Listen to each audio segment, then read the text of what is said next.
আসসালামু আলাইকুম রহমতুল্লাহ। আশা করি আপনারা সবাই ভালো ও সুস্থ আছেন।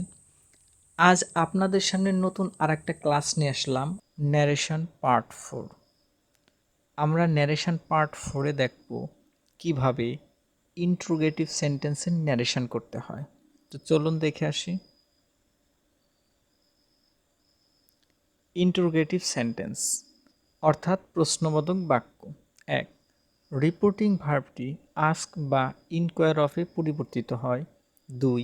রিপোর্টেড স্পিচের শুরুতে যদি am, is, are, was, were, shall, will, can, could, has, have, do ইত্যাদি অক্সিলারি ভার্ব থাকে তবে রিপোর্টেড স্পিচের পূর্বে ইফ বসে। আসলে am, is, are, was, were, shall, will, এখানে যে am, is, are, was, were, shall, will যেগুলো আপনারা দেখতে পারছেন এইগুলোকে বলা হয় অক্সিলারি ভার্ব। আর অক্সিলারি ভার্ব শুধু এইগুলোই না, এ বাদেও আরও অনেকগুলো অক্সিলারি ভার্ব আছে। আপনাদের বোঝার সুবিধার্থে শুধুমাত্র এইগুলোই আমি দিলাম, যেগুলো দিয়ে ইন্ট্রোগেটিভ সেন্টেন্সে প্রশ্ন করা হয়। আমরা অ্যাসার্টিভ সেন্টেন্সে দেখেছিলাম যে কনজাংশন দ্যাট বসে, কিন্তু এখানে ইন্ট্রোগেটিভ সেন্টেন্সে কনজাংশন দ্যাট না, এখানে কনজাংশন ইফ বসাতে হবে। 3. প্রশ্নবোধক চিহ্ন উঠে যায় এবং সেন্টেন্সটি অ্যাসার্টিভ হয়। শুধুমাত্র ইন্ট্রোগেটিভ সেন্টেন্সেই নয়, সেটা যদি আমার এক্সক্লেমেটিভ হোক, অপটেটিভ হোক, তারপরে ইম্পারেটিভ সেন্টেন্স হোক, যে সেন্টেন্সই হোক না কেন, ওটাকে যদি আমি ডাইরেক্ট থেকে ইনডাইরেক্ট ন্যারেশন করি তাহলে অবশ্যই সেন্টেন্সটি অ্যাসার্টিভ হবে।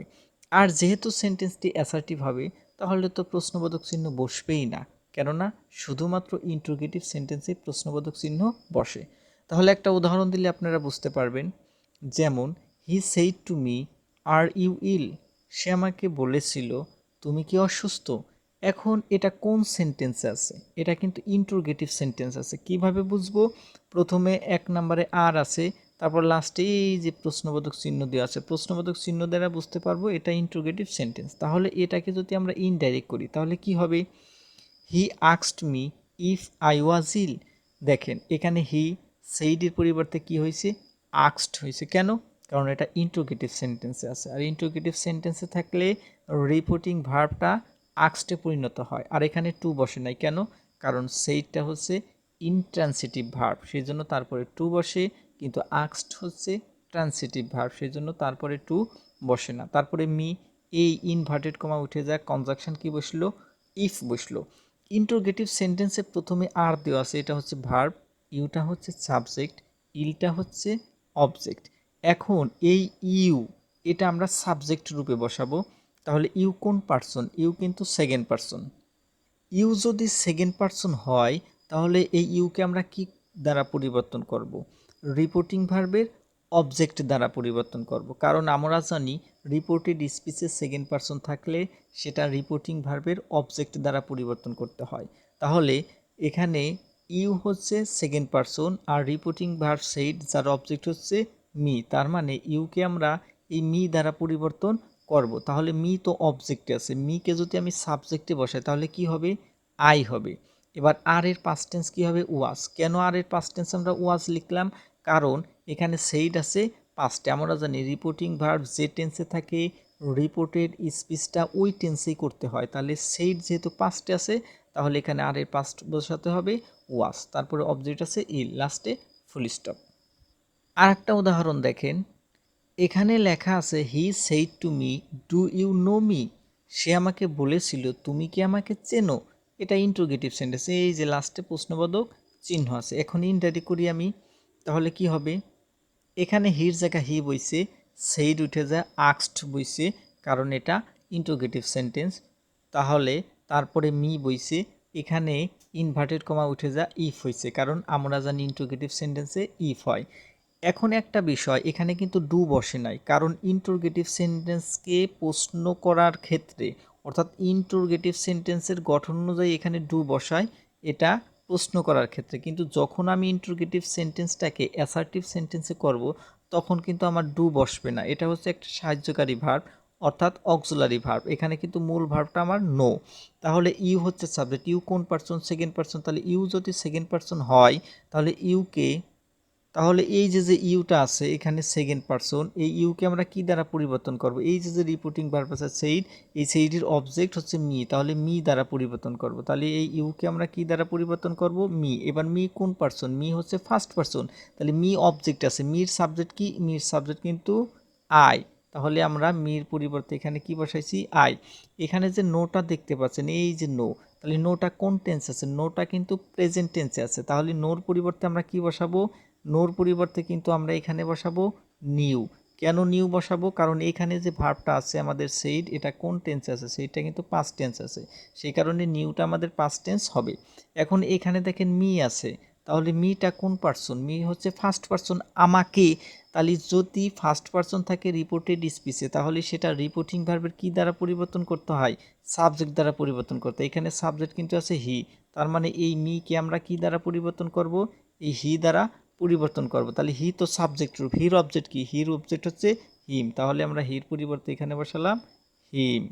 তাহলে উত্তর হলো হি asked me if I knew হিম। এবার পরের নিয়মটা দেখি। এখানে রোল নাম্বার 4 লেখা আছে রিপোর্টেড স্পিচের শুরুতে যদি হু, হুইচ, হট, হুম, হয়, হাউ, হোয়েন ইত্যাদি প্রশ্নবোধক শব্দ থাকে, তাহলে ইফ না বসে এগুলো ঠিক থাকে। আমরা জানি ইনভার্টেড কমা উঠে যায়, কনজাকশন বসে, এটা কিন্তু সব সেন্টেন্সের ক্ষেত্রেই বসাতে হবে। কিন্তু যদি কেবলমাত্র এই শব্দগুলো থাকে, তাহলে সেই ক্ষেত্রে কনজাকশন ইফ বসবে না, বরং এগুলো ঠিকই থাকবে।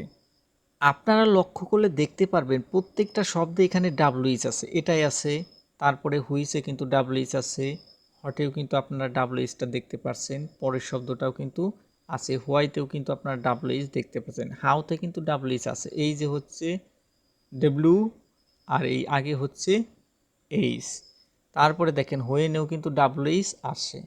তাহলে এই যে শব্দগুলি ডাব্লুইচ আছে, এই ডাব্লুইচ দ্বারা যদি প্রশ্ন করা হয়, তাহলে এটাকে বলে ডাব্লুইচ কোশ্চেন। ইন্টারোগেটিভ সেন্টেন্সে তাহলে বোঝা গেল দুইভাবে প্রশ্ন করা যায়, একটা হচ্ছে অক্সিলারি ভার্ব দিয়ে, আর একটা হচ্ছে ডাব্লুইচ দিয়ে। এখানে যেমন আপনারা দেখতে পাচ্ছেন, আমি হাইলাইট করে দিছি, এই যে ডাব্লুইচ।